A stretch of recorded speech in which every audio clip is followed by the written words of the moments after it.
Өнөөдрийн бидний унших, хамтдаа ярилцах Библийн хэсгээр дамжуулж эзэн бидний оюун бодол хийгээ зүрх сэтгэлд ухаарлыг, үннийг улам илүү гүн гүнзгийгээр мэдүүлж өгөөсэй гэж хамтдаа залбирцгаая.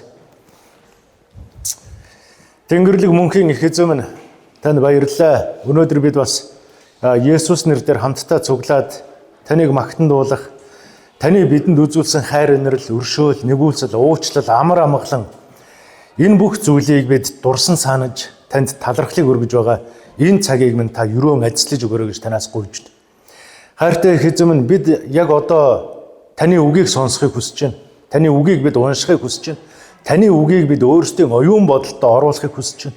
Тийм учраас эзэн минь энэ үгийн цагийг та хамгаалж өгөөрэй гэж танаас гуйж байна. Бид бүх зүрх сэтгэл, бүх хүч чадал, бүх оюун ухаанаараа таны үг рүү анхаарлаа хандуулж, таны бидэнд хэлж байгаа түүх, Библиэлд бичигдсэн энэ үйл явдлуудаар дамжуулж, эзэн минь та бидэнд өөрийнхөө ямар агуу гайхамшигтай эзэн бэ гэдгээ, бидэнд ямар их хайртай вэ гэдгээ, ямар ч нөхцөл байдалд байсан бидний талд байдаг эзэн гэдгээ та бидэнд мэдүүлж өгөөрэй гэж танаас гуйж байна. Мөнхийн эзэн минь танд баярлалаа. Тэгэд энд таны өмнө сууж байгаа манай баярын мэдээ чуулганы ах эгч нар, анд найзууд, дүүнэр эмэн дээр та таны үгийг ойлгох ойлголт, ухаарлыг та дүүрэн байлгаж өгөөрэй. Бид зүгээр сонсоод орхидог биш, харин хэрэгжүүлдэг, оюун бодолдоо тунгаан боддог тийм хүмүүс байхад та бидэнд туслаарай гэж танаас гуйж байна. Энэ цагийг танд өргөж, танд даатгаж, бидний эзэн Есүс Христийн нэрээр талархан даатхан залбирлаа.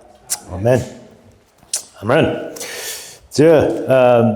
Бид Эхлэл номноос явж байгаа. Өнөөдөр Эхлэл номын 33 дугаар бүлгийг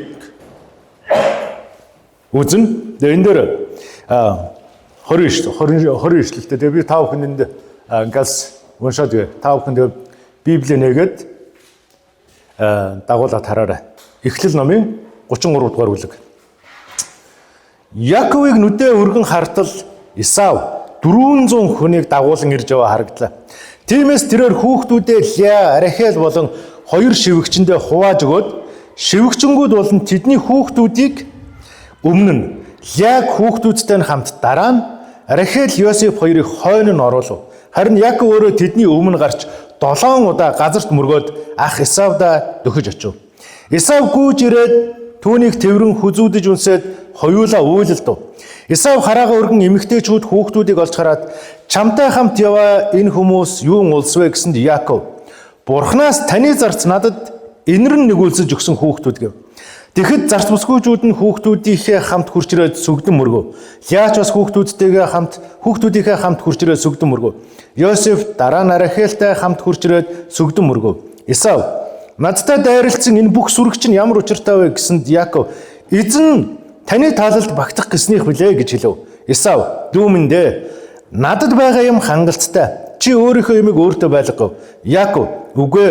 Хэрэг би таны таалалд багтсан бол энэ бэлгийг гараас минь авна уу? Тэгээд ч тантай нүүр тулах нь Бурхантай нүүр тулах мэт ажээ. Та ч намайг таалсан билээ. Бурхан надад нэгүүлсэнгүй хандсан бөгөөд миний эд хөрөн хангалттай учраа танд зөрүүлж авчирсан бэлгийг минь хүлээн авна уу гэж хичээнгүйлэн гуйсанд Исав зөвшөөрчээ. Тэгээд Исав хөдөлцгөөе. Би чиний өмнө явъя гэв. Яков түнд хүүхдүүд маань сулдараа, мал сүрэг маань нялх төлтөө. Хэрв нэг өдөр ширүүн туувал мал сүрэг бүгдээрээ үхнэ гэдгийг эзэн та мэдэх бүү за. Эзэн минь та зарц надаасаа төрүүлээд явна уу? Сэрт эзэн тань дээр хурч очтол би өмнөө яваа мал сүрэг хүүхдүүдийнхээ аясыг тааруулж ааж ууж явъя гэв. Исав би хамт яваа хүмүүсийнхээ заримыг чамтай үлдээ гэхэд Яков яах юм бэ эзэн? Яах юм бэ? Эзэн таны тааллыг олсон л бол болоо гэв. Исав тэр өдөртөө Сэр рүү буцах замдаа гарав. Тэгээд Яков Суккотод очиод тэнд өөртөө байшин, малдаа сарвч ирсэн учраас тэр газрыг Суккот гэж нэрлэх болжээ. Яков Падан Арамаас Канаан нутгийн Шихем хотод амар тайван хурч ирээд хотын өмнө талд майхнаа барив. Тэрээр майхнаа барьсан тэр талбай хэсгийг Шихемийн эцэг Хаморын хүүхдүүдийн гараас 100 мөнгөн зоосоор арилжин авч тэндээ тахилын ширээ босгоод түүнийг Эл Элохи Израиль гэж нэрлэжээ. Амен. Библиэлд гарч байгаа түүх болгоноос бид олон зүйлийг сурч авч чадж байгаа. Библиэлд бичиж гарч байгаа хүн болгоны үг хийгээд үйлдэл болгоноос бид олон зүйлийг Бурхны талаарх олон зүйлийг сурч мэдэж авч байгаа.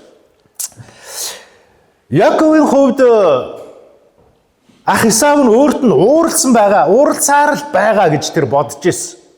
Яагаад ууралах болсон бэ гэхээр олон жилийн өмнө хийсэн нэг буруу зүйлээс нь болгоно. Тэгээд ах нь 400 хүнтэй Яаковыг тосож ирж байгаа гэдгийг сонсоод Яаковын зүрх сэтгэл дотор бол айдас байсан. 400 хүн дагуулж ирж байгаа. Тийм учраас өмнөх бүлэгдэр бид нар үзэндээ өөрсдийнхөө мал сүргийг нэг хэсэг болгоод дахиад нэг хэсэг болгоод нэлээд олон хэсэг мал сүрэг болгоод өмнөө гаргаад явуулаад ах руугаа явуулсан. Уулзсан хүн болгонд энэ бол таны зарц Яаковын танд өгж байгаа бэлэг шүү гэж хэлээрэй гэж. Тэгээ яг одоо Яаков нөгөө одоо юу гэдэг айдас гэх юм уу өөрийнхөө бодлоор бодож исэн тэр зүйлтэйгээ нүүр тулж байгаа. Яаковыг нүдээ өргөн хартал Исав 400 хүнийг дагуулan ирж яваа харагдсан. Энэ бол Яаковын хувьд бол айдас байсан. Гэхдээ Яаков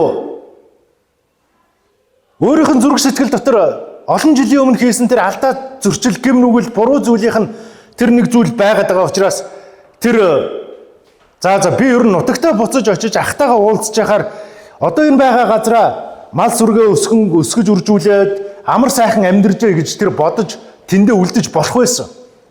Гэхдээ Яаковын хувьд бол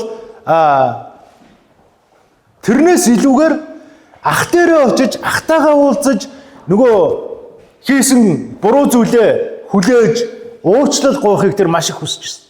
Тийм учраас тэр Лабаны гэр байгаа газраас өөрийнхөө төрсөн нутаг руу явах нь хамгийн зөв арга зам юм а гэдгийг тэр сонгосон баг. Өөрийнх нь бодлоор бол тэнд аюул осол магадгүй амь насанд нь ч хүрч болохгүй зүйл хүлээж байгаа гэж тэр бодож ирсэн өөрийнх нь бодлоор. Гэхдээ тэр босоод нутаг руугаа явсан. Тэгэхээр бид нар Яаковаас бид нар юуг сурах вэ гэвэл өмнөх бүлгүүдээр бид нар олон зүйлийг Яаковын талаар сурсан. Тэгээ яг одоо энэ дээр бид нар юуг сурах хэрэгтэй гэхээр Яаков нөгөө олон жилийн өмнө хийсэн тэр ахыгаа хуурсан тэр байдал нь түүний дотор ингээд байсаар байгаад энийг л ер нь нутагтаа төрсөн нутаг төрлөх хоттой очиж төрсөн ах дээрээ очиж энэ нэг сэтгэл дотор байгаа юм а гаргаж хэлээд тэгээд ер нь яахаа үзье гэж тэр шийдсэн. Тэгэхээр бид нэр заримдаа бидний зүрх сэтгэл дотор тийм юм байдаг. Хэдэн жилийн өмнө хийсэн, хэд хоногийн өмнө хийсэн буруу зүрүү ботсон бодол сэтлүүд бидний оюун бодолд эргэлдэж байдаг атаархал, гомдол, цөхрөл одоо юу гэдэг тийм зүйлүүд байдаг. Тэгээ бид нэр бүтэн сайдруулгын гэмшлийн цаг гаргадаг. Тэгээ яг тэн дээр бид нэр тэр бүх зүйлээ Бурханд гаргаж өгөх хэрэгтэй. Гэмших хэрэгтэй. Яаковын хувьд яг тэр бүх зүйлээ ахтайгаа хэлээд тэгээд ахтаа алуулдагсан уу эсвэл уучлалыг аваад тэндээ ахтайгаа хамт амьдрах уу тэр зүйлийг мэдхгүйгээр тэр бас нутаг руугаа ирсэн. Гэтэл тэр бүх зүйлээ гаргаж хэлхийг хүсэж байсан. Тэгэхээр бид нар өөрсдөө зүрх сэтгэлд байгаа тэр зүйлийг Бурхны өмнө бид нар гаргаж орхих хэрэгтэй. Загалмайн өмнө бид нар. Тийм учраас Есүс хэлж байгаа шүү дээ. Хүнд ачаа үрсэн тэр хүмүүсээ та нар над руу ирээч гэж. Тэгэхээр бид нар бүтэн сайнныхаа нэм гарагийн энэ хүндтгэлийн цуглаанд эзэнт хайртай, эзэн бол лавардаг, уучилдаг, урлагтай удаан гэд ярьдаг мөртлөө нөгөө зүрх сэтгэл дотор байгаа асуудлаа хэлэхгүйгээр загалмайн өмнө орхихгүйгээр эзэнд өгөөд эзний өгдөг амар амгаланг авахгүйгээр эндээс буцаагаад үүрээд гарах юм бол ямар хэрэг байх вэ? Тэгэхээр Яаков яг энэ зүйлийг л хүссэн. Түүний зүрх сэтгэлд байгаа тэр нэг зүйл бугшаад, идэлээд, өөрийг нь дотроос нь ингээд зовоогоод энэ ч олон жил тэр харин нутагт амьдарч байгаа. Тэгээд нутагтаа ирж. Тэгэхээр бид нар энэ зүйлээ яг биднийг Бурхны хүүхэд болгож хүлээн авсан Бурхны өмнө ирээд тэр бүх зүйлээ бид нар гаргаж хаях хэрэгтэй, орхих хэрэгтэй. Энэ бол хамгийн зөв арга зам. Хамгийн сайн арга зам. Тэгэхээр ер нь Яаковын хувьд нэлээд хойно олон жилийн дараа ухаарч ер нь ах дээрээ очихгүй бол болохгүй мэн. Төрсөн нутаг дээрээ очихгүй бол болохгүй. Төрөл садан дээрээ л очих хэрэгтэй юм. Яаковс бид нарын хэдийгээр айж байгаа боловч тэр айцтайгаа нүүр тулаад тэр бүх зүйлээ гаргаж хаяхыг хүсэж байгаа. Бид нэр Исавыг яг Библиэр одоо ингээд уншаад нөгөө аав ээжийнхаа сэтгэл санааг зовоосон тийм хүн гэж харж байгаа. Гэхдээ бид нар одоо яг энэ дээрээс харах юм бол маш нэг чухал зүйлийг Исаваас бид нар сурч чад. 400 хүн дагуулж ирсэн Исав Яаковыг нөгөө өөрийг нь хуурсан тэр зүйлээс болж алахыг юусоо хүсээгүй. Яаков ах дээрээ ирэхэд 4-р эшлэлдэр Исав гүйжрэн түүнийг тэврэн хүзүүлж үнссэн. Тэгээд хоёулаа үйлэлцэн. Тэгэхээр Исаваас бид нар юуг сурч чадах вэ гэхээр уучлалыг сурч чадна. Уучлах нь ямар чухал вэ гэдгийг. Исавын дотор магадгүй анх хуурагдсан үедээ түүн дотор үзэн ядалт түүний толгойд байсан. Аавыгаа нас барах тэр үед би дүүгээ алах болно гэж тэр дүүгээ үзэн ядчихсан. Харин яг одоо бид нар харах юм бол Исав уучлал гэдэг нь ямар чухал вэ гэдгийг энд харуулж байгаа. Тэр үзэн ядалт нь уучлалаар солигдсон. Дүүгээ хараад тэгээд гүйж очиод түүнийг тэврэн үнсэж хоёулаа үйлэлцэн. Тэгэхээр бидний Бурхан эзэн яг өөр дээр нь ирж байгаа өөрийнхөө хүүхдүүдийг уучилдаг. Тэр хүүхдүүдтэй Бурхан амар амгалан өгдөг. Тийм учраас бид Бурхан руу хараагаа чиглүүлэх хэрэгтэй. Айдас алдаа зөрчил гэм нүглийнхаа талаар бодож явах юм бол бид нар Бурханы тухай баг бодох болно. Харин бид нар Бурханы тухай бодож, Бурханы үгийг уншиж, тунгаан бодож эхлэх юм бол бид тэр гэм нүгэл, алдаа зөрчил, айдас хүйдэс, гомдол цөхрөл юу гэдэг тэр болгоныг бид нар баг багаар орхиж эхэлнэ. Тийм учраас та юуг зүрх сэтгэлдээ байлгахыг хүсэж байна. Тэрийг л байлга. Та Бурханыг байлгамаар бол Бурханы тухай бод, Бурханы үгийг унш, тунгаан бод, бяцлах. Тэ? Энэ бол таныг гэм нүглээс хол байлгана. Энэ бол таныг алдаа зөрчлөөс, таныг атаархлаас, гомдол цөхрлөөс хол байлгана. Гэм нүгэл таныг Бурханаас хол байлгана. Эсвэл Бурхан таныг гэм нүглээс хол байлгана. Тэгэхээр бидний өмнө бол сонголт байга. Тэгэхээр бид нар юун зөв, юун сайн бэ гэдгийг мэдэж үлдэх хэрэгтэй. Библиэд бичигдсэн энэ хүн бүрээс бид нар юун сайныг, юун зохистой вэ, яаж үйлдэх нь зохистой вэ гэдгийг бид нар үргэлж суралцаж болдог баг. Исав хэдийгээр сонгогдоогүй ч гэсэн тэ Яаков шиг Израилийн 12 овг аймгаар одоо юу гэдгийг эцгээр гэдэг юм уу те сонгогдоогүй ч гэсэн тэр уучлах нь хэрэгтэй гэдгийг тэр мэдчихсэн. Атаархал, үзэн ядалт нь түүний тархитлагод байсан боловч тэрийг хаяад уучлах нь илүү миний зүрх сэтгэлд амар юм байна гэдгийг тэр магадгүй ойлгосон. Тийм учраас гүүж ирээд дүүгээ тэврэн авч үнсэн үйлэлцэн гэж. Тэгэхээр магадгүй танд ч гэсэн нэг тийм магадгүй хүмүүс өөдөг бахтай бодхоор л дургүй хүрдэг. Бодхоор л уур хүрээд идэг тийм үү. Та Бурхныг бод. Угаасаа энэ дэлхий дээр амьдарч байгаа бидний хувьд асуудлууд зөндөө байгаа. Том асуудлууд давж чадхааргүй, хүний оюун бодлоор харах юм бол шийдэж чадхааргүй. Асуудлууд зөндөө том баг. Харин бид нар тэрнээс том тэр бүх зүйлийг шийдэж өгдөг Бурхантай гэдгээ бид нар санах хэрэгтэй. Тэгээ бид нар Бурханыг бодох юм бол тэр асуудлууд чинь аяндаа шийдэгдэж байна. Тийм учраас л миний нөгөө хэлээд байгаа эхлээд Бурханы хаанчлал зөвхт байдлыг хай гэдэг зүйлийг. Эхлээд энийг хай. Та эхлээд харахтаа л асуудлыг харах юм бол цаашаага асуудлыг л харна. Та эхлээд Бурханыг харах юм бол тэр асуудлууд чинь ямар жижигхэн бэ? Ингээл шийдчих байсан юм уу? Ингээл даваад гарчих байсан юм уу гэдгийг та мэдрэх болно. Тийм учраас эхлээд хаанчлалыг, эхлээд зөвхт байдлыг эрэл. Эхлээд Бурханыг эрэлхийл. Өөрийнхөө зүрх сэтгэлд, өөрийнхөө амьдралд нэгдүгээрт Бурханыг байлгах. Тийм учраас Есүс Христ хэлсэн нөгөө Фарисей, Садукей, хуулийн багш нар Есүс Христийг үгэн дээр нь унгаахын тулд ингэж асуудаг. Багшаа, энэ хуулиудын хамгийн агуу нь аль нь юм бэ? Зөндөө олон хууль байгаа шүү дээ. Энэ хуулиудын хамгийн агуу нь аль нь? Есүс юу гэж хэлсэн? Бүх зүрх сэтгэл, бүх хүч чадал, бүх оюун ухаанаараа өөрийн эзэн Бурханыг хайрл. Энэ бол хамгийн агуу юм ба.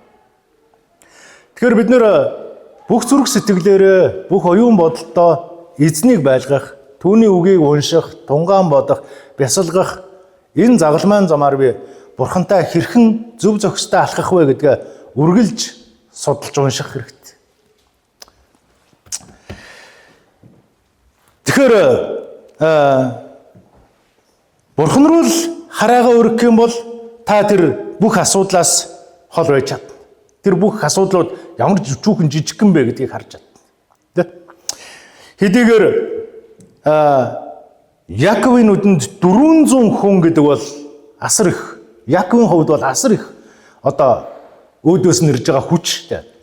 Түүнийг даран сөнөөхөр өөрийнх нь бодлоор бол.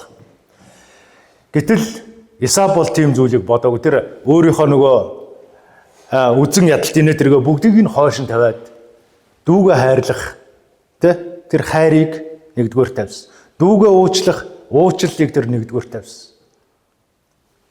Тэгэхээр бид нар хөршөө хайрлах, найз нөхдөд хайрлах, уучлах, Бурхан руу хараагаа чиглүүлэх энэ зүйлийг бид нар хамгийн нэгдүгээрт бид нар байлгах хэрэгтэй байна. За тэгэхээр дараагийн одоо эндээс уншаад суралцах бас нэг зүйл юу гэхээр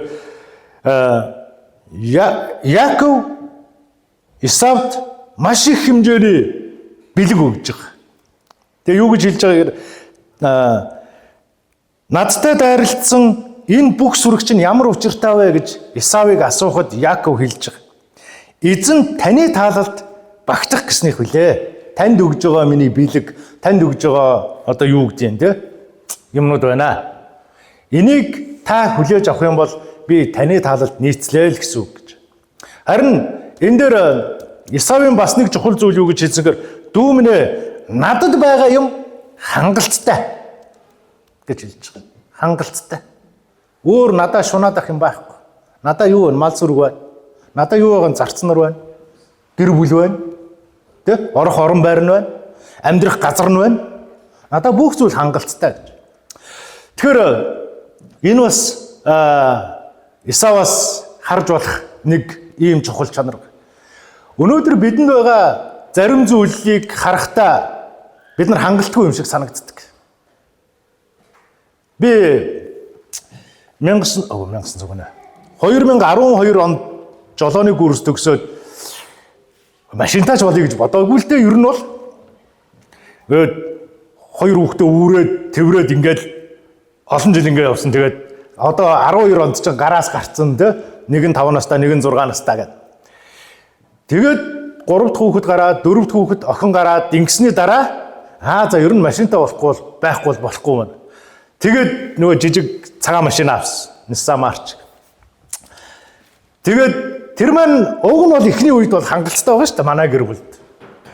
Тэгээд дараа нь ингээд хүүхд мөхтүүд том болоод ирсэн чинь хангалтгүй санагдаад багтгаа болоод тэгээд арай жоохон томруулаад нөгөө машина тэгсэн чинь дахиад сая нөгөө жоохон гадуур дотор уул хадаар ингээ явсан чинь нөгөө машин маань тэрэнд бас хангалтгүй санагдаад ингээд нөгөө байгаа юм маань хангалттай ерөөсө санагдаж өгөхгүй. Заримдаа биднэрт яг л ийм байдаг. Энэ байгаа зүйл уг нь бол хангалттай байгаад. Гэтэл нөгөө хүний сэтгэл байж шүү дээ. Дахиад илүү хүсдэг. Дахиад тэрийгэ сайжруулаад, дахиад тэрийгэ томруулаад, дахиад энийг арай гоё болгоод, загварлаг болгоод гэдэг. Ингээд одоо нөгөө утасны загварыг бол хойноос нь хөөгөөд үнэндээ гүйцэхгүй шүү дээ. Тэгэл өнөөдөр нэг шинэ утас авахаар маргааш шинэ загвар нь гарцсан шүү дээ. Тэгэл тэрийг авахаар дахиад нэг шинэ загвар нь гарцсан. Тэгээ тэрийг авмаар санагдал ингээд яа хангалтгүй. Харин Исавын хувьд бид нар эндээс харах юм бол Исавд байгаа мал сүрэг, газар оргон, гэр бүл нь байгаа. Ингээ хангалттай. Надад энэ бүх зүйл хангалттай. Дүү минь чамаас авах надад шаардлага үнэндээ байхгүй. Бүх зүйл надад хангалттай. Өнөөдөр танд байгаа зүйл танд яг үнэхээр хангалттай байгаа юу? Энэ байгаа зүйлдээ бид нар үнэхээр яг сэтгэл хангалуун байж чадж байгаа юу? Энэ маш чухал зүйл те. Тэгээ бид нар өөрсдийн байгаа зүйлдээ сэтгэл хангалуун байгаад Бурханд талархалтайгаар одоо амьдрах хэрэгтэй. Бурханд талархаж амьдрах хэрэгтэй. Магадгүй танд өөр зүйлүүд хэрэгтэй байгаа. Мэдээж олон зүйл хэрэгтэй байгаа бидний амьдарч явах. Гэхдээ яг үнэндээ ингээд бодоод үзэх юм бол тийм их зүйл бас хэрэггүй болчихдог. Нэг их юм хэрэгтэй юм шиг мөртлөө бас их юм хэрэггүй болчихдог. Тэгэхээр яг энэ донд бидний толгой эргээд хангалтгүй санагддаг. Энэ л байхгүй бол бас болохгүй юм байна. Энэ нь ингээ авсан чинь надад хангалттай байд. Гэтэл энийг авсан чинь энэ нь хангалтгүй санагдав. Одоо нөгөө байшин ингээл засаж яхад те хуучирсан байшингаа ингээ засаад ханыг будчихаар цонхын солимоор санагдаад цонхын сольчоор хаалгын солимоор санагдаад хаалгаа сольчоор шалан гологдоод ингээд яг нэг юм ингээд биднэрт хүрээд ирэнгүүт дахиад энийг авсан юм чинь энэндээ зохицуулаад энийг бас авчмаар байдаг. Гэт ингээд хангалттай юм шиг хангалтгүй юм шиг ингээд байна. Тэгэхээр бид нар өөртөө байгаа зүйлдээ сэтгэл хангалуун байгаад Бурханд талархаж өргөж амьдрах хэрэгтэй. Магадгүй та байхгүй зүйлээ байлгамаар өвл Бурхан руу хандан залбир асуу. Үнэхээр танд хэрэгтэй юу энэ зүйл гэдгийг эхлээд асуух хэрэгтэй. Мэдэх хэрэгтэй. Нөгөө Facebook дээр нэг яваад чи еврей ээжийн хүүхдүүдтэй хэлдэг хэлсэн захиас юу вэ? Сургамж шүү лөө. Ээж нь хүүдээ хэлж би чамаас юм гуйх юм бол чи надад шууд зөвшөөр. Эхнэр чинь чамаас гуйх юм бол эхний удаа чи татгалз. Дахиад гуйх юм бол чи бодож үз. Гурав дахь удаага гуйх юм бол чи хийж өг гэж. Яагаад гэвэл эхнэр чинь тэр гоё харагдсан учраас шууд сэтгэлийн хөдөлгөөнөөр авъя гэж шийдэж байгаа. Тэгээ чи тэрэнд нь татгалз. Тэгэх юм бол эхнэр чинь бодно нэрээ энэ надад хэрэгтэй юугүй юу? Тэгээд ер нь байгаа зүйл маань хангалтгүй учраас энийг авчвал хангалттай юм аа дахиад чамаас гоо. Тэгтэн чи дахиад татгалз. Тэ? Тэгэх юм бол эхнэр чинь яг үнэхээр надад хэрэгтэй юу? Хэрэгтэй байна гэд гуйх юм бол тэр нь яг эхнэрт чинь хэрэгтэй баг. Тийм учраас чи зөвшөөрөө. Харин би чамаас юм гуйх юм бол чи надад шууд зөвшөөр. Яагаад гэвэл би чамаас гуйхаас өмнө би энийг зөндөө удаа бодцсон гэж. Тэгэхээр бид нар надад энэ зүйл хэрэгтэй юу гэдгийг асуух хэрэгтэй. Үнэхээр байхгүй зүйлээ та байлгамаар байвал Бурханаас асуу. Тэ? Асуух хэрэгтэй. Шууд сэтгэл хөдлөлөөр аливаа зүйлийг бид нар шийдэж болохгүй. Жогон тунгаа бодох, уул сууртайгаар бодож эргцүүлэх хэрэгтэй болж байгаа. Тэгэхээр Исавын хувьд бол яг тэр өөрт нь өгөгдсөн тэр зүйлүүд нь өөрт нь хангалттай гэдгийг тэр мэдсэн. Тийм учраас надад хангалттай. Тэгээ үнэнхээр дүүн гуугаад хичээнгүйлэн гуйсан учраас Исав за яах вэ чиний өгсөн юмыг би авъя гэж авч байгаа. Тэгэхээр Исавын хувьд бас энэ бүх зүйл надад байж хахад дахиад би дүүгийнхаа юмнаас аваад яах вэ? Надад хангалттай. Тэгэхээр та өөрийнхөө амьдралыг эргцүүлнийг хараарай. Танд Бурханаас танд өгөгдсөн энэ амьдрал аливаа зүйл яг хангалттай байна уу? Та энэ бүх зүйлд сэтгэл хангалуун байж чадж гэнэ үү гэдэг. Мэдээж тэгээд сэтгэл хангалуун ханаж болохгүй зүйл гэж байгаа. Тэр юу гэхээр бусдад Бурханы тухай ярихдаа бид нар сэтгэл ханаж болохгүй. Би нэг хүнд Бурханы тухай ярьсан. Хоёр хүнд ярьсан. Нэлээд олон хүнд би сайн мэдээ тараацсан. Одоо болсон. Ингээд сэтгэл ханаж болохгүй. Бурханы тухай ярихдаа та шуналтайгаар ер нь бол тунхаглах хэрэгтэй. Ханаж чадахгүйгээр. Бусад эд хөрөнгө гинэ тэрэд бол та бодож үзэх хэрэгтэй. Энэ бүх зүйл надад үнэхээр хэрэгтэй юу? Хамгийн чухал уу? Энэ зүйлөө бодож үзэх хэрэгтэй. Тэгээд үнэхээр танд хангалттай бол та Бурханд таларх. Хангалтгүй санагдаад давмаар бол та Бурханаас асуу. Энэ үнэхээр надад хэрэгтэй юу? Та надад энийг өгөхийг зөвшөөрж байгаа юу? Энэ надад байгаасаа гэж та хүсэж байна уу? Бурханаас асуу. Бусдаагаа ярилц мэдээж хамаагүй тэгэл энийг би авал гоё юм уу гэд шууд тэгж ярих ч байгаа. Тэгээ ерөнхийдөө бол зөвлөлдөх, зөвшөлдөх хэрэгтэй. Сэтгэлийн хөдөлгөөнөөр бид нар аливаа зүйл тандаж болохгүй. Тэгэхээр Исавын хувьд бол бид нар хэдийгээр яг муу хүн талаас нь харах гэдэг боловч бид нар яг Библиэс ингээд үзэх юм бол хүн болгоноос бид нар сурах зүйл байна. Исаваас бид нар яг энэ зүйлийг сурч байна. Уучлах нь ямар хэрэгтэй вэ гэдэг. Бид нар бүх нөгөө үзий ядалт өөрийг нь зовоож байгаа тэр бүх зүйлийг гаргаж хаяад уучлах нь илүү амар амгалан. Тэгээ өөрт нөгөөгцөн тэр бүх зүйл Исавд хангалттай байна. Яаковын хувьд бол бид нар гим нүгэл хийсэн ч гэсэн түүний төгсгөл нь өөр баг. Тэгэхээр нөгөө чиний эхлэл хэдийгээр шалахгүй байсан ч гэсэн төгсгөл чинь агуу байх хэрэгтэй, зөв байх хэрэгтэй, сайн байх хэрэгтэй.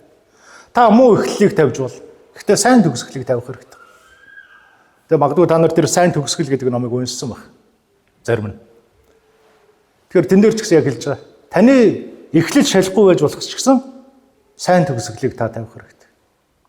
Та Есүс Христэд итгэхээс өмнө гим нүгэл алдаа зөрчил аливаа муу муухай зүйлийг хийдэг байсан байж болно. Гэтэ өнөөдөр та уучлагдсан. Та Бурханы өгсөн амар амгалан авсан. Бурхан танд хамгийн гайхамшигтай тайвширлыг өгсөн. Хамгийн байж болох сэтгэл хангалуун байдлыг танд өгсөн.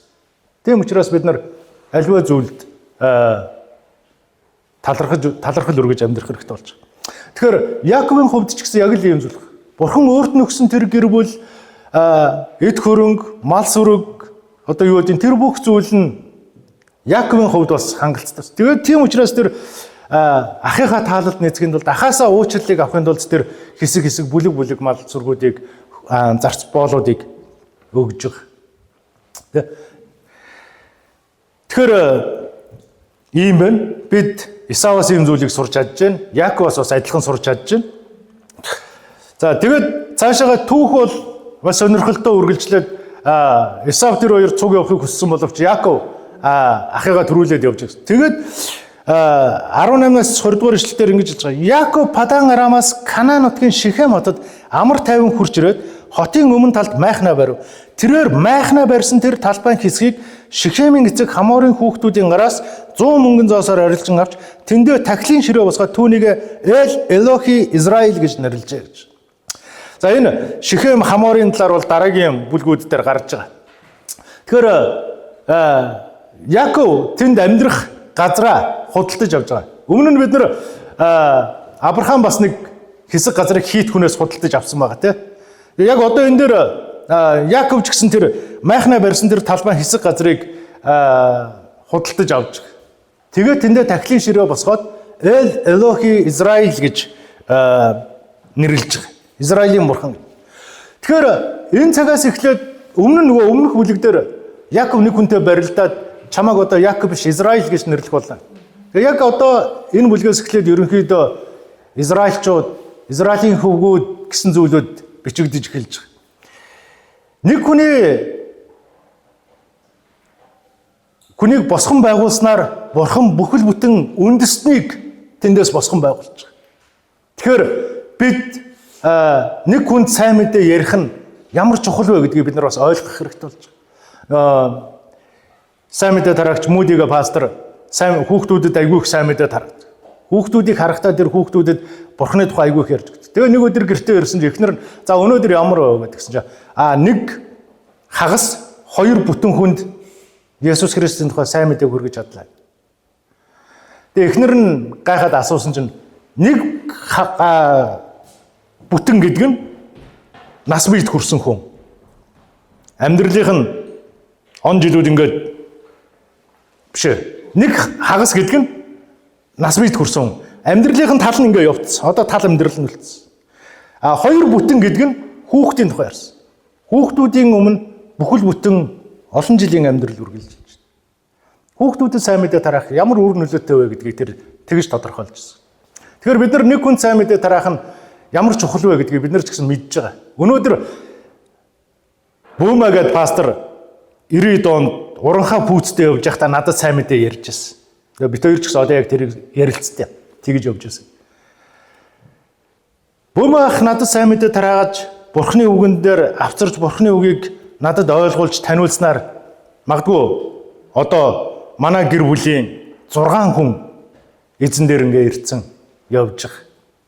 Магадгүй миний ард дахиад хэдэн хүн байгааг би мэдэхгүй л байна л да. Намайг харж амьдэрдэг хүн ч гэж юу ах вэ? Тэгэхээр гэхдээ л энэ нөгөө Бурханд итгэдэг, Есүст итгэдэг, цуглаанд явдаг хүн гээд олон хүмүүс харж байгаа. Тэгэхээр таныг ч гэсэн тэгж харж байгаа олон хүмүүс. Таны хөршүүд энэ нөгөө бүтэн сайдар болгон цуглаанд явдаг хүн гээд энэ чинь нөгөө дандаа Библийг уншиж яадаг хүн. Энэ чинь л нөгөө юм болохоор л залбирж яадаг хүн. Бидний бурханлаг амьдралыг, христчин амьдралыг тэр хүмүүс ингээ харж яадаг.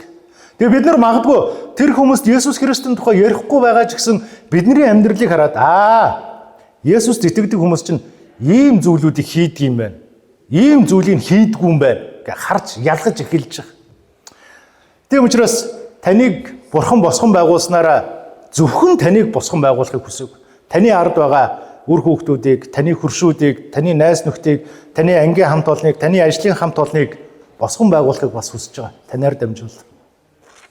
Тэгэхээр та энэ Библийн баатруудаас, Библиэлд гарч байгаа хүмүүсээс зүгээр л ингэж нэг түүх уншихаасаа илүү тухайн хүмүүсийн хэлж байгаа үг, хийж байгаа үйлдэл болгоныг хараад би юуг нь авчих уу? Эндээс би юу сурах уу гэж бодож, залбирч, хүсэж, тунгаан бодож унших хэрэгтэй болж байгаа.